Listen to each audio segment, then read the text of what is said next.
Hello students, today we are going to study the chapter Fundamental Unit of Life. Okay, this is a class 9th chapter.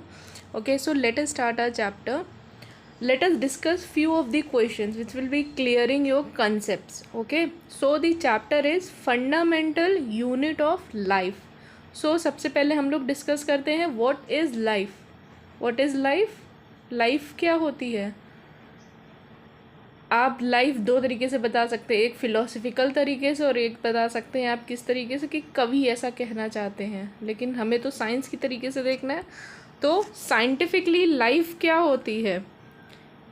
Any system capable of performing function such as eating, excreting, breathing, moving, growing, reproducing, responding to the external stimuli. मतलब आप कोई चीज़ life किस में देखते हैं? आप खुद को देखते हैं, आप खाना खाते हैं, आप एक्सक्रीट करते हैं, आप ब्रीथ करते हैं, आप इधर उधर जाते हैं, आप ग्रो करते हैं, तो आप कहा जाता है ना कि ये इसमें लाइफ है। किसी चीज़ को डेथ में और लाइफ में क्या अंतर होता है? क्योंकि वो ये सारी चीज़ें आपकी कैरेक्टरिस्टिक्स उसमें होती हैं। कोई भी चीज़ अगर किसी में लाइफ है तो लाइफ क्या होती है? कोई भी ऐसा सिस्टम जिसमें बहुत सारी कैरेक्टरिस्टिक, जैसे ईट, क्या कहते हैं, खाना खाना, इधर उधर घूमना। अब आप कहेंगे पेड़ तो इधर उधर नहीं घूमते हैं, बट वो क्या करते हैं? ग्रो करते हैं, वो रिप्रोड्यूस करते हैं, अपने नए ऑफस्प्रिंग्स बनाते हैं, ठीक है, एक्सटर्नल स्टिमुलाई को रिस्पॉन्स करते हैं। तो ये सारी चीज़ें क्या होती हैं? External stimuli. आपने प्लांट के बारे में पढ़ा होगा कि वो फोटो आपको क्या कहते हैं, रिसेप्टर्स, उसमें क्या कहते हैं, रिस्पॉन्स करते हैं, ठीक है। फोटोट्रोपिज्म उसमें होता है कि वो फोटो की तरफ, सनलाइट की तरफ रिस्पॉन्स करते हैं, ठीक है। आपका एक छुई मुई का पेड़ होता है, मिमोसा, उसको आप जब टच करते हैं तो वो रिस्पॉन्स करता है। तो ये सब चीज़ें क्या हैं? इन सब चीज़ों से क्या पता चल रहा है कि प्लांट्स भी जो होते हैं वो भी लिविंग होते हैं, और हम भी जो ह्यूमंस होते हैं, एनिमल्स होते हैं, वो सारे क्या होते हैं? लिविंग क्रिएचर्स होते हैं, ठीक है। तो लाइफ समझ में आई साइंटिफिक तरीके से क्या हुई, जिसमें कुछ करेक्टरिस्टिक्स दिखाई दे, जैसे ईटिंग, एक्सक्रीटिंग, ब्रीथिंग, मूविंग। तो ये सारी चीज़ें हमें क्या बताती हैं कि उस चीज़ में लाइफ है, ठीक। व्हाट इज़ लाइफ समझ में आ गया। अब what is a living organism. अब लिविंग ऑर्गेनिज्म आप किसे कहते हैं? जैसे आपने खुद को देखा, हाँ आप लिविंग ऑर्गेनिज्म। आपने प्लांट के बारे में पढ़ा, हाँ वो एक लिविंग ऑर्गेनिज्म है। बट अच्छा, अगर हम एग्जांपल्स लें, जैसे आपके फर्नीचर्स हो गए, आपके बैट्स, जो आपके बैट बॉल होते हैं, आपके बैट्स, डोर्स, ये सारी चीज़ें क्या हैं? ये आपको पता है कि नॉन लिविंग है। क्यों? क्योंकि ये इधर से उधर मूव नहीं कर रही हैं, ठीक है। ये सब पता है आपको। और ये किससे बनती हैं? आपके जितने फर्नीचर्स हो गए सब किससे बना? आपका वुड से बना, ठीक है। But would obtained from the tree, जो आप पेड़ होता है, ट्री होता है, उसी से तो ये वुड मिला। तो ये चीज़ें आपकी नॉन लिविंग कैसे हो गई? आपके फर्नीचर में जो लकड़ी है, आप कैसे कह सकते हैं कि वो नॉन लिविंग है, जबकि वो ट्री में तो लिविंग थी? देखिए, इसका एक कंसेप्ट यही है कि जैसे अगर आप किसी क्या कहते हैं, जो लोग मीट खाते हैं, जो लोग मतलब नॉन वेजिटेरियंस होते हैं, वो अगर एक मुर्गे को देखें और जब उसको कट करवा के लाते हैं, तो क्या जो कटेड पीसेस होते हैं, क्या उसमें आपके लाइफ होती है? नहीं होती है। तो सिमिलरली अगर आप इसको वुड को देखें और फर्नीचर को देखें, तो आपके जो ट्री में वुड है, ठीक है, उसको क्या हो रहा है? अभी हम लोगों ने पीछे देखा ना कि उसमें एक्टिविटीज़ हो रही हैं, उसको खाना मिल रहा है, वो एक्सक्रीट कर रही है, वो ग्रो कर रही है, वो रिस्पॉन्स कर रही है।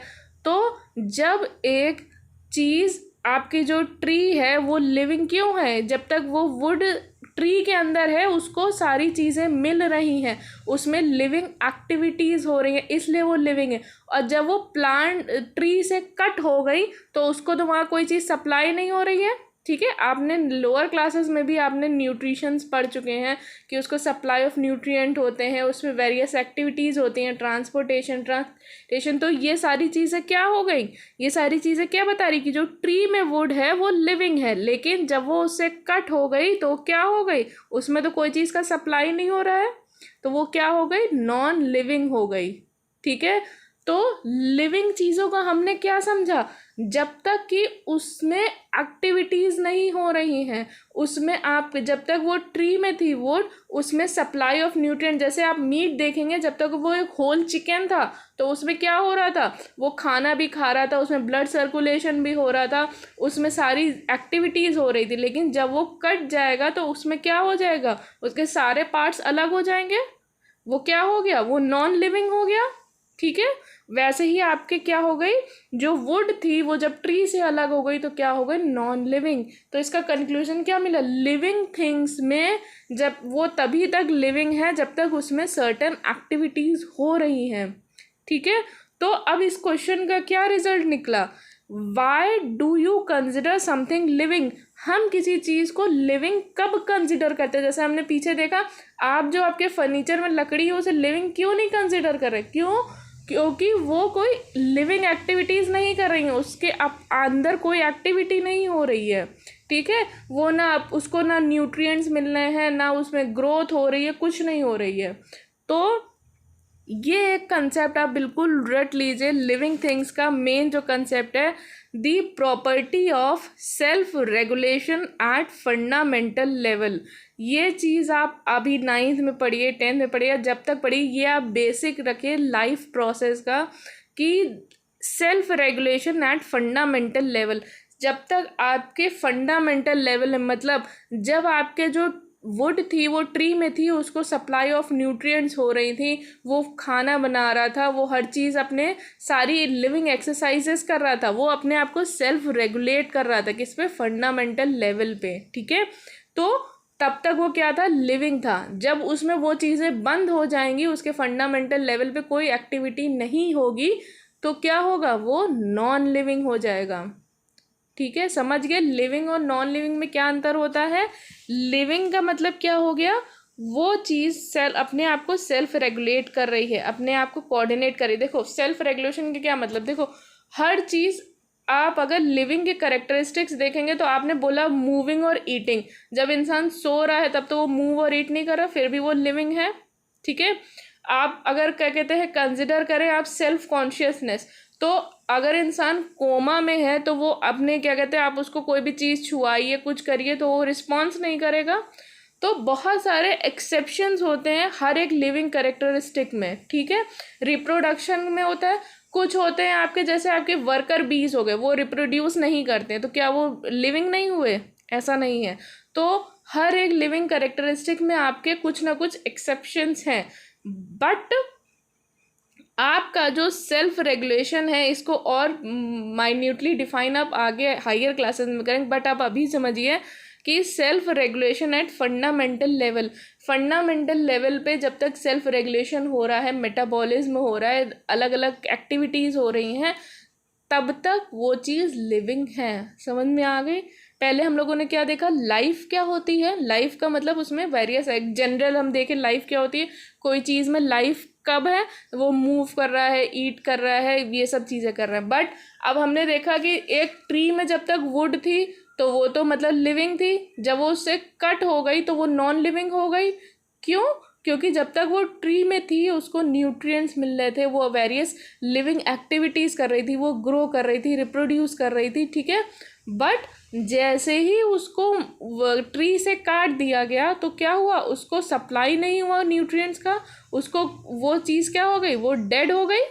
ठीक है, तो हमने लिविंग का क्या निकाला, जब तक उसमें फंडामेंटल लेवल पे सेल्फ रेगुलेशन, मतलब उसको रेगुलेट नहीं कर रहे हैं, उसमें अलग अलग एक्टिविटीज़ नहीं हो रही हैं फंडामेंटल लेवल पे, उसमें एक्सक्रीशन नहीं हो रहा है, उसमें क्या कहते हैं ब्रीथिंग नहीं हो रही है, तो फंडामेंटल लेवल पे जब तक लिविंग एक्टिविटीज़ नहीं होंगी तब तक वो चीज़ लिविंग नहीं होगी।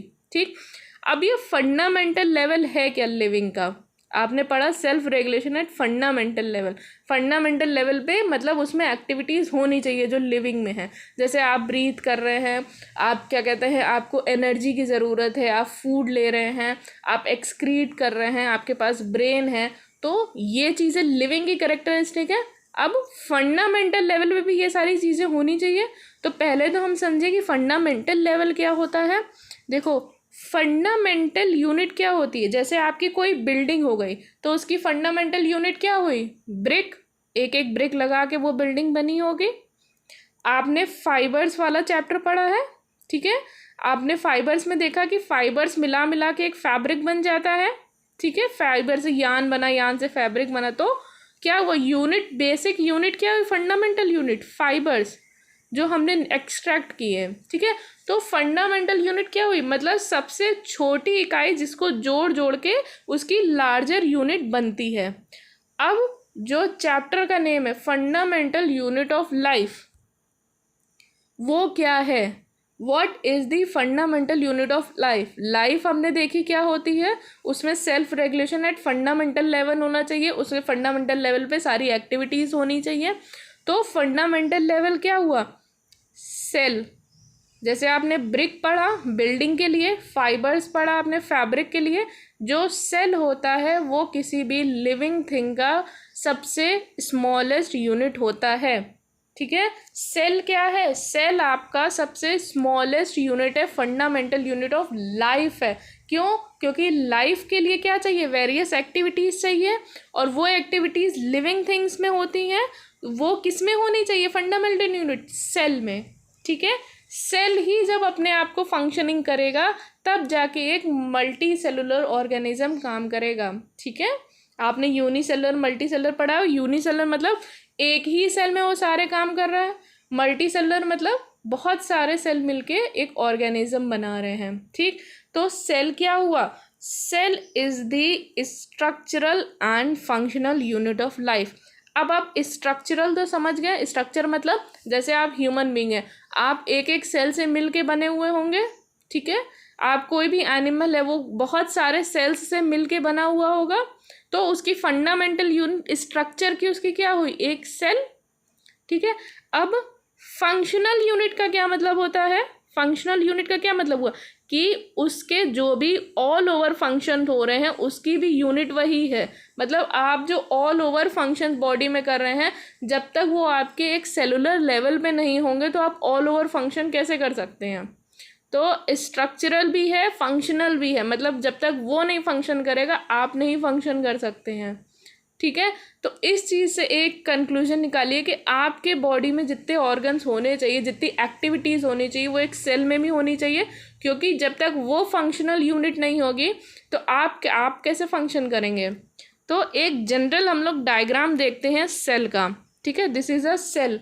अब इसमें आपको बहुत सारे स्ट्रक्चर्स दिख रहे होंगे, इसको आप कंसिडर करिए आपके खुद की बॉडी। आपके पास ब्रेन होना चाहिए, आपके पास ब्रेन है तो सेल के पास भी एक ब्रेन होना चाहिए। आप खाना खाते हैं, एनर्जी चाहिए, तो सेल को भी एनर्जी चाहिए, उसको भी खाना चाहिए। आप एक्सक्रीट करते हैं, आप उसको भी एक्सक्रीट करने का फंक्शन होना चाहिए। तो बहुत सारे, अब ये जो आप डिफरेंट स्ट्रक्चर्स इसमें देख रहे हैं, ये क्या है? आपके जैसे बॉडी में इसको ऑर्गन्स कहते हैं। आपके बॉडी में क्या हार्ट है, पंपिंग का काम कर रहा है, ठीक है? वेन्स है, सर्कुलेशन, आपका क्या कहते हैं, सर्कुलेशन का काम कर रही हैं। तो वैसे ही आपके सेल के अंदर भी बहुत सारे स्मॉल स्ट्रक्चर्स होते हैं जिनको हम लोग ऑर्गेनल कहते हैं, ठीक है? ऑर्गेनल कहते हैं जो ये सारे काम करते हैं फंक्शनल लेवल पे। जब तक आपकी सेल वर्क नहीं करेगा तो वो आपकी एक लिविंग ऑर्गेनिज्म में नहीं माना जाएगा, ठीक है? तो पहले आपके सेल में एक्टिविटीज़ होनी चाहिए, तब वो बहुत सारे सेल मिलके एक ऑर्गेनिज्म बनाते हैं। तो समझ में आया सेल को फंडामेंटल यूनिट ऑफ लाइफ क्यों कहते हैं, और वो स्ट्रक्चरल एंड फंक्शनल यूनिट क्यों है?